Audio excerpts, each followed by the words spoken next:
Panther Branch Productions, in association with General Chuck Yeager and his wife Victoria, would like to personally invite you to be a part of the making of an historical 90-minute documentary. Most everyone knows General Chuck Yeager was the first person to fly faster than the speed of sound, allowing man to open the door to space travel. The Right Stuff movie depicts this in great detail, but what most do not know is that General Yeager, prior to that epic flight in 1947, was a World War II hero. It is that story, from his youth in the hills and hollers of West Virginia through World War II, that we will explore in this 90-minute personal autobiography. It is full of amazing adventures, harrowing narrow escapes, humor, pathos, adversity.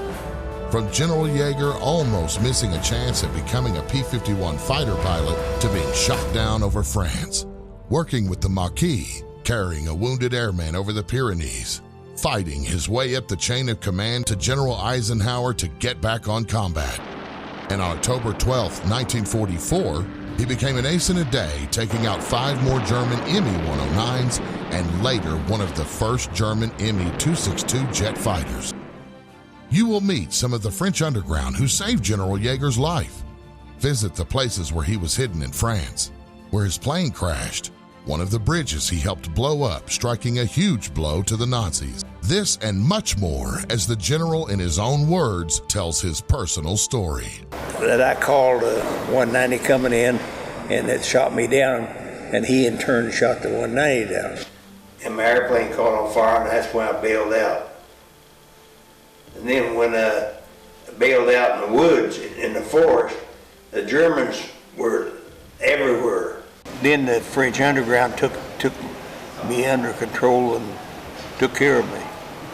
There was a guy named Gabriel who kept me in a shed behind his house in France, and German patrols would go by. And the Maquis run around teams of about 20, and they ambushed the Germans. They put explosives on railroad bridges, blew them up, and they were really hurting the Germans. And I showed them how to set fuses. they gave us a little rucksack on our back, had bread and cheese in it, and said, okay, now that is Spain, that direction. Because, man, these big old 40-millimeter shells, about that big, going across the top of my canopy, and I could get as low as I could. I kind of laughed a little bit because these big shells were coming off the edge of the runway out there, coming across me and hitting the hangars on the other side of the field. And if you found them, and then you got into a dogfight, and just make damn sure you shot them down before they shot you down. To complete this historical journey this year, we are now reaching out for your assistance to bring this inspiring action story to the screen. Our immediate goal is to now assemble the millions of images, film, video, and audio captured and collected by the Yeagers through time. Over the next 6 months, we will begin the final editing process, as well as produce additional footage.